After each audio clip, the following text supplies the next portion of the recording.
Bonjour, mon invité aujourd'hui est Olivier Dallage, journaliste et un homme qui a suivi et suit depuis de longues années les relations internationales et la géopolitique. Il a écrit une vingtaine de livres. Aujourd'hui, il vient de sortir un nouveau livre qui s'appelle « Les Indiens et leur langue », ce que parler 4 ou 5 langues veut dire. Bonjour Olivier. Bonjour. D'abord, en fait, votre profil montre cet intérêt pour l'international et pour l'Inde particulièrement, et on va peut-être s'attarder un tout petit peu sur ce pays. Vous avez écrit 4 livres, L'Inde, désir de puissance, Inde, un géant fragile, et le livre que je viens de citer, Les Indiens et leur langue. D'abord, on voit le président Modi, le Modi vient d'entamer son 3e mandat. Comment aujourd'hui définir le mandat d'un homme qui a ce profil? C'est compliqué parce que il vient effectivement d'être reconduit pour la 3e fois au poste de Premier ministre. Le seul qui avait réussi à le faire jusqu'à présent, c'était Jawaharlal Nehru, qui était le premier chef du gouvernement à l'indépendance. Cela dit, il a perdu la majorité absolue qu'il détenait depuis 2 mandats, c'est-à-dire depuis 2014. Et donc, ça l'oblige à gouverner en coalition avec des alliés, qui sont principalement des partis régionaux, avec lesquels il a fait affaire pendant la campagne et après. Mais disons qu'il est désormais dépendant des volontés et peut-être même des caprices de ces nouveaux alliés qui ne sont pas toujours très stables, ainsi que leur histoire personnelle l'a déjà démontré. C'est-à-dire que c'est un homme qui a soufflé sur les braises du nationalisme et on parle aujourd'hui d'une démocratie ethnique. Est-ce que aujourd'hui ça a un sens pour vous? Lui qui est vraiment dans une doctrine de l'hindouisme de combat, est-ce que c'est un risque pour ce pays pluriethnique? Ça dépend du point de vue où on se place. Lui revendique un nationalisme hindou militant. Il a passé toute sa vie, depuis son plus jeune âge, à militer d'abord au sein du RSS, qui est une organisation de réhindouisation de la société, pourrait-on dire, et qui est la matrice idéologique de son parti, le BJP, qui est au pouvoir désormais en Inde depuis 2014, qu'il a été avant, mais qui est aussi au pouvoir dans différents États, puisque c'est un État fédéral.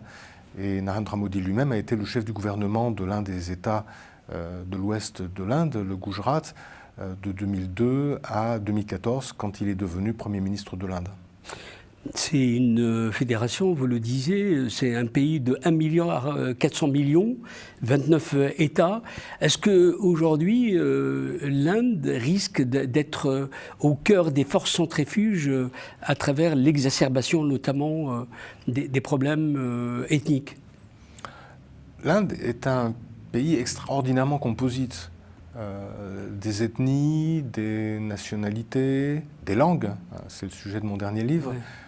Des religions aussi. Les hindous sont largement majoritaires avec 80% de la population, mais les 20% qui restent se partagent entre les musulmans, qui est la première minorité religieuse. 16%. Un petit peu moins, ouais. Entre 14 et disons 15%. Les chrétiens qui sont beaucoup moins nombreux. Bon, après, il y a toute une série d'autres religions. Bon, bref, c'est un tissu extrêmement composite.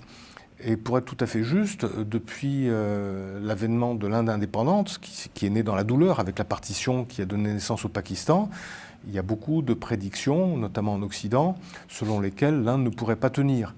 Jusqu'à présent, elle a tenu.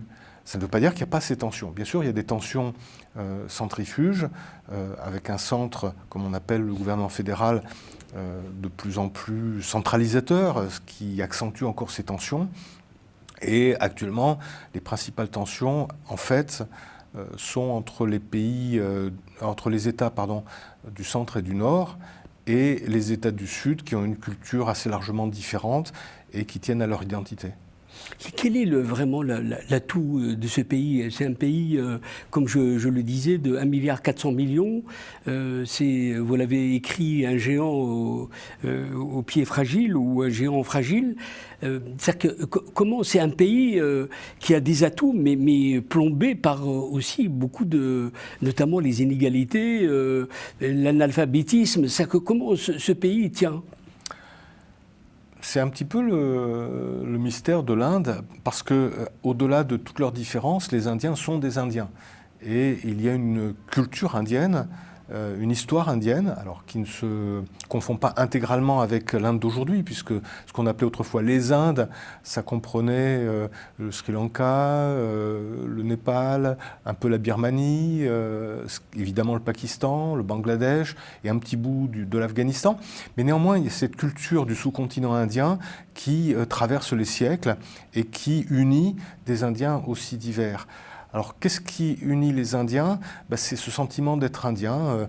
Le premier chef du gouvernement indien, Nehru, avait publié un livre qui s'appelle L'idée de l'Inde et qui montre bien, et puis il y en a eu d'autres, comment, en dépit de toutes leurs différences, ils ont bien le sentiment d'appartenance à une entité commune. Essayons de s'attarder sur les ressorts profonds de ce qu'a fait Modi pendant les 10 ans. Il entame son 3e mandat. Quelle est la force, notamment sur le plan économique? Parce qu'au-delà des réussites, il y a aussi beaucoup d'inégalités dans ce pays. Est-ce que vous pourriez nous dire qu'est-ce qui a fait Alors, les points forts de Modi, c'est son charisme, et qui est réel, qui impressionne, sa capacité à attirer les grands patrons, en tout cas les grands patrons indiens, et même il cultive des relations étroites avec des grands patrons internationaux, notamment américains, que ce soit Elon Musk, Bill Gates et quelques autres. Sa passion pour les nouvelles technologies, qui met en valeur ce qui était déjà un atout de l'Inde avant son arrivée au pouvoir, c'est-à-dire dans la mondialisation, le savoir-faire informatique des Indiens, leur culture mathématique. Il croit beaucoup dans les infrastructures, donc il a fortement développé tout ce qui est la construction d'autoroutes, le développement des ports, des aéroports. Bon, il n'est pas le seul, encore une fois, c'est un État fédéral, ça veut dire que lui n'est pas responsable de tout non plus. Hein. C'est fait aussi à l'échelle des États.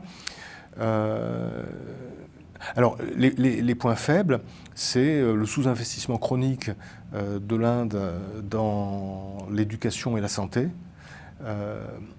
Et ça aboutit au fait que les diplômés, ceux qui arrivent sur le marché du travail, ne trouvent pas à s'employer parce qu'ils ne sont pas tous employables. Et aujourd'hui, le taux de chômage des 20-28 ans atteint pas loin de 40%, 45% de cette jeunesse. Et donc, en dépit du fait que c'est un pays très jeune, 28 ans, c'est l'âge médian, c'est-à-dire que la moitié de la population indienne a 28 ans ou moins. Et donc ça devrait être un atout. Malgré ça, le fait qu'ils soient au chômage pour beaucoup d'entre eux est un frein à ce développement. Mais dans le cas précis, est-ce que la démographie est un atout, une bombe entre les mains de c'est les deux. Modi, pardon. Non, ce n'est pas une bombe entre les mains de Modi. C'est un atout parce qu'un pays jeune a beaucoup plus d'initiatives, d'inventivité, de ressorts. Mais il ne profite pas entièrement de ce qu'on appelle le dividende démographique, du fait justement qu'un quart de cette jeunesse n'a pas d'emploi. Alors la bombe, elle existe, c'est une bombe à retardement, mais ce n'est pas pour tout de suite, c'est pour, disons, les années 2050-2060. On estime que la croissance démographique indienne va prendre fin en 2065. Et là, la population indienne, qui est aujourd'hui de 1,4 milliard, aura plafonné à 1,7 milliard. Et après, vers la fin du siècle, ça va baisser.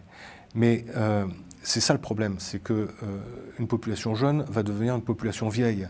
Et comme il n'y a pas de sécurité sociale en Inde, la question de savoir comment on va faire face au défi de la dépendance se pose, et il ne faudra pas s'en préoccuper en 2050 ou en 2060. C'est aujourd'hui que les gouvernements, les autorités indiennes devraient prendre la mesure du défi et s'attaquer sérieusement à ça. De la croissance pendant la période des dernières années, est-ce qu'il y a eu un effet de ruissellement sur la société? On parle d'inégalité criarde et complètement alarmante. La croissance, elle est forte. Elle est en moyenne de 6,5% depuis 20 ans. Et si on accepte les 2 années du Covid où il y a eu un creux évidemment très important, l'an dernier, la croissance a dépassé 8%. Mais quel est l'effet sur la population? C'est ça le problème. Les fruits de la croissance sont extrêmement concentrés, et donc une partie importante de la population ne parvient pas à sortir de la pauvreté. Et ces inégalités-là font que l'Inde, qui en termes de PIB a dépassé la France et le Royaume-Uni, donc c'est la 5e puissance du monde sur le plan économique, et elle va bientôt dépasser le Japon et l'Allemagne pour devenir, avant la fin de la décennie, la 3e puissance économique du monde. Mais si on prend le PIB par habitant, au sein du groupe, du G20, que l'Inde a présidé l'an dernier, l'Inde est en 20e position. L'Inde, puissance économique, mais sur quel secteur repose ce pays? Quels sont les secteurs vraiment de pointe dans un pays, et vous venez de le dire, plombé par plein de handicaps? Alors, dans le secteur agricole, le coton, le riz, l'exportation de bétail, même de viande, dans les hautes technologies, notamment en biotechnologie et en industrie pharmaceutique.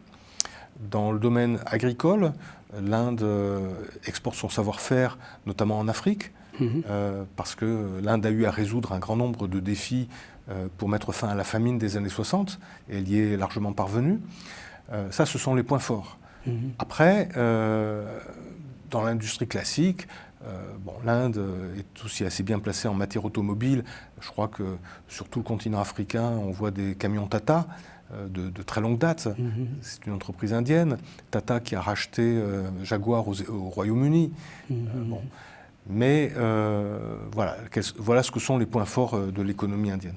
J'ai envie d'avoir une vision comparatiste avec notamment l'Afrique, parce qu'il y a des éléments communs, même s'il y a des différences aussi énormes. C'est-à-dire que, est-ce qu'aujourd'hui l'Inde peut servir de modèle? On voit la pauvreté de masse, les langues, à travers les 54 États en Afrique. C'est-à-dire que quelles sont les limites de la comparaison, et l'Inde peut-elle être utile dans le développement de l'Afrique? Elle l'essaye. Elle a pris beaucoup de retard par rapport à la Chine dans ses préoccupations vis-à-vis du continent africain. Depuis maintenant une vingtaine d'années, il y a un sommet annuel entre l'Inde et l'Afrique. Encore une fois, les points forts, c'est les télécommunications. Les entreprises de télécommunications indiennes sont assez présentes en Afrique. Les entreprises minières indiennes aussi. Mais des petites niches. Des petites niches. Oui, alors l'agriculture, c'est pas une petite niche. Le savoir-faire agricole et les biotechnologies, ça sert beaucoup justement à développer, quand on a des ressources limitées, de la manière la plus optimale, la production agricole. Voilà.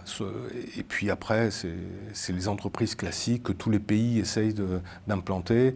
Donc il y a des relations importantes qui tiennent en grande partie à l'existence d'une diaspora d'origine, diaspora est peut-être pas le mot, parce que ce sont des ressortissants de ces pays. Ils ont la nationalité du pays africain où ils vivent depuis longtemps. Ils sont d'origine indienne, et vous avez des Sikhs, des Gujaratis, notamment en Afrique de l'Est, bien entendu. Voilà.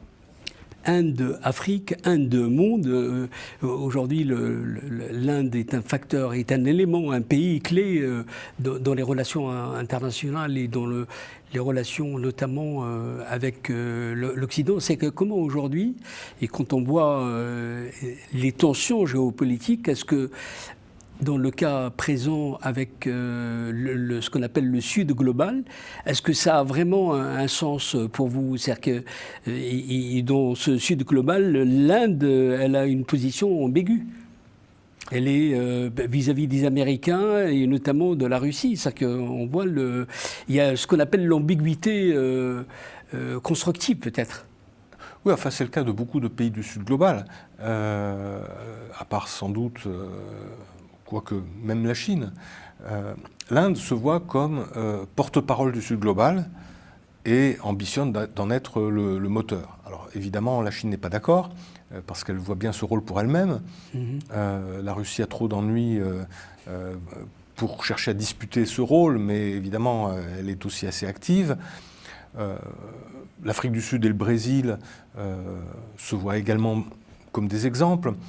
En tout cas, l'Inde est très active dans la représentation du Sud global, et on l'a vu lors de l'année 2023, pendant laquelle elle a présidé le G20. Et elle a déployé des quantités industrielles comment je pourrais dire, d'éléments de communication, oui, pour montrer. Et non, je crois qu'elle est assez active. Et le fait qu'elle ait en effet de bonnes relations avec la Russie et avec l'Occident, c'est un trait dominant de la politique étrangère de l'Inde depuis l'indépendance. Oui, d'ailleurs, l'Inde définit cette stratégie de multi-alignement. Mais quel est le sens réel de ça, être un peu l'ami de tout le monde? C'est exactement ça, être l'ami de tout le monde et profiter des faiblesses des autres. L'ami de tout le monde, sauf du Pakistan. Et avec la Chine, on va dire que c'est compliqué. Et de quelle manière l'Inde intervient dans les affaires du monde? C'est aussi, il faut s'interroger sur ce pouvoir d'influence. Est-ce qu'il est réel? Oui, il est réel, bien que l'Inde s'interdise de participer au marché de la médiation. Parce que si elle devait, comme le font d'autres pays beaucoup plus petits qu'elle, on pense tout de suite au Qatar par exemple, mais il y en a d'autres, ça l'obligerait peut-être à prendre des positions ou à chercher d'infléchir les positions des autres. Et c'est vraiment contraire à l'ADN de la diplomatie indienne. Pour se représenter la diplomatie indienne, il faut penser à une roue de vélo. L'Inde est au milieu et chacun des rayons représente ses relations avec un pays. Donc elle peut avoir des relations très bonnes avec des pays qui, entre eux, ont des relations exécrables. Et on pense par exemple aux relations entre l'Inde et l'Iran, la République islamique d'Iran, qui sont très bonnes et très anciennes, ou les relations entre l'Inde et l'Arabie saoudite, ou entre l'Inde et Israël. Et quand le Premier ministre indien se rend en Iran après avoir été en Israël et en Arabie saoudite, il ne vient à l'idée d'aucun de ces pays de critiquer le voyage du dirigeant indien dans un de ses ennemis, chez un de ses ennemis. Donc voilà, elle a de bonnes relations avec tout le monde, elle distribue la bonne parole, elle cherche à faire des affaires naturellement, mais elle ne cherche pas à s'ingérer dans les conflits entre certains de ses amis. Comment aujourd'hui la Chine a les Chinatown, les 100 millions de Chinois du monde? Est-ce qu'il y a cet équivalent chez les Indiens? C'est-à-dire que l'Inde a-t-elle une puissance de relais de sa communauté à l'international? Vous avez deux catégories. Il y a ce qu'on appelle les Indiens non résidents, donc les Indiens de l'étranger, qu'on appelle les NRIs, Non-Resident Indians, et vous avez les PIO, Person of Indian Origin, qui sont les descendants des Indiens. Et bout à bout, ça fait quand même plusieurs dizaines de millions, et ils sont très influents au Royaume-Uni, évidemment, pour des raisons historiques, mais également aux États-Unis. Si vous regardez des séries américaines, vous allez voir toujours le Dr Patel. Donc ils sont très présents dans la médecine, dans la high-tech.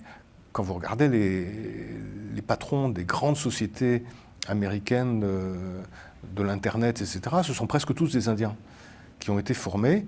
Et quand je dis des Indiens, ce sont des gens qui sont arrivés aux États-Unis quand ils avaient 16 ans, donc qui ont étudié en Inde et qui ont poursuivi une carrière très brillante aux États-Unis. Et donc et il y a même un certain nombre de politiciens maintenant. On pense au Royaume-Uni, Rishi Sunak par exemple, mais l'ancien Premier ministre écossais, Kamala Harris a une mère indienne, etc. Vous avez des gouverneurs d'origine indienne aussi aux États-Unis. Donc oui, l'influence de l'Inde à travers cette diaspora constitue une réalité. Est-ce qu'aujourd'hui, quand on regarde l'Inde, est-ce qu'il y a capacité de projection, notamment vous avez travaillé sur les pays du Golfe et vous avez même vécu dans cette partie du monde. Et dans les pays, les monarchies du Golfe, il y a beaucoup d'Indiens. Et quelle est la typologie de ces Indiens et en quoi parce qu'on voit dans les choix diplomatiques de l'Inde, parfois, ils sont dans en fait une forme de nationalisme, notamment avec Modi, qui s'exprime à travers une politique conservatrice. C'est-à-dire que, comment c'est vécu par ces Indiens, notamment du Moyen-Orient? Comme vous le savez, dans les monarchies du Golfe, les immigrés ne sont pas autorisés à faire de politique. Mais ils ont de l'influence indirecte. Alors ils ont de l'influence indirecte. Ils sont surtout essentiels à l'économie de l'Inde parce que les transferts d'argent qu'ils envoient à leur famille font vivre réellement une bonne partie de la population indienne. Et c'est particulièrement vrai dans le sud de l'Inde où le Kerala s'est considérablement développé avec l'argent des transferts des immigrés en Arabie Saoudite ou aux Émirats, etc. etc. Par exemple, si on prend le cas des Émirats, il y a énormément d'infirmières et de médecins qui sont indiens. Donc les Indiens sont dans l'économie de ces pays à peu près à tous les niveaux, dans la main-d'œuvre, même si on trouve également des Philippins, des Coréens, etc. etc. Moins dans l'enseignement, ça c'est plutôt des Égyptiens ou des Palestiniens pour ceux qui... Mais également comme employés dans des niveaux intermédiaires, des comptables, des managers qui sont décisionnaires, même si le grand patron, lui, est un ressortissant du Golfe. Donc ils sont à peu près dans toutes les strates de la société. Et par voie de conséquence, il y a une continuité qui d'ailleurs est liée à l'histoire, parce que vous savez peut-être que jusque dans les années 60, la monnaie de beaucoup de ces pays, c'était la roupie indienne. Si on prend le Qatar, jusqu'en 65, c'était la roupie, la monnaie du Qatar. Donc il y a des allers-retours très fréquents entre ces deux régions et ce ne sont pas des entités coupées l'une de l'autre. C'est-à-dire que, est-ce que l'Inde aujourd'hui, dans la géopolitique mondiale, avec les tensions qu'il y a, est-ce que l'Inde peut être une force modératrice, une force qui apaise, qui apporte sa solution structurante et son approche des relations internationales? La doctrine navale de l'Inde depuis déjà une vingtaine d'années, c'est d'être un fournisseur net de sécurité, c'est un terme anglais, dans l'océan Indien. Donc la marine indienne se développe beaucoup, elle fait des manœuvres communes avec un certain nombre de marines étrangères, dont la marine française, parce que les routes maritimes qui passent par l'océan Indien sont absolument vitales pour le commerce international et pour la vie même de l'Inde. On pense quand même à toutes les importations d'hydrocarbures qui viennent des pays du Golfe ou d'Afrique, et donc il est essentiel que la paix règne sur l'océan Indien. Et de ce point de vue-là, la coopération avec les pays, les monarchies du Golfe et les grandes puissances occidentales dans la région de l'océan Indien a évidemment une dimension militaire aussi. Comment, en deux mots, on a 2 minutes pour terminer, définir le soft power indien? Quelle est la force de ce pouvoir d'influence et les éléments importants qui structurent tout cela? Le gouvernement actuel mise beaucoup sur l'hindouisme, sur le yoga. Il y a évidemment de manière plus ancienne le poids des films indiens, de Bollywood, et le fait qu'une grande partie des Indiens parlent l'anglais, plus ou moins bien, mais ils le parlent, et que donc ça aide à la communication vis-à-vis des pays occidentaux, et ça contribue au soft power indien.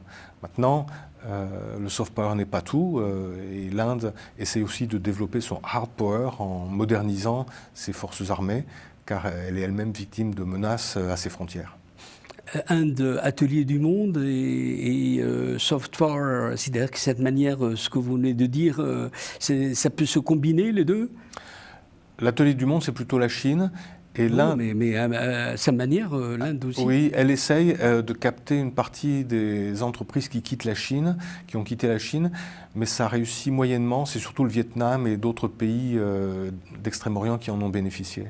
Et quels sont aujourd'hui les défis face à l'Inde en 2024 en termes de cette projection de sa force? Elle voudrait bien être reconnue pour ce qu'elle pense être aujourd'hui, c'est-à-dire une des principales économies du monde et la première population du monde. Et notamment, cette reconnaissance passerait par l'attribution d'un siège de membre permanent au Conseil de sécurité. Mais là, on n'en voit pas véritablement la perspective dans la mesure où la Chine continue de s'y opposer. Olivier Dallage, je rappelle que vous êtes un expert des relations internationales. Vous avez écrit plusieurs livres et notamment les 4 livres que j'ai cités sur l'Inde, qui sont vraiment à lire et que je recommande particulièrement. Merci d'avoir été avec nous et d'avoir décrypté l'Inde d'aujourd'hui et à très bientôt peut-être. Merci à vous. Au revoir, à bientôt.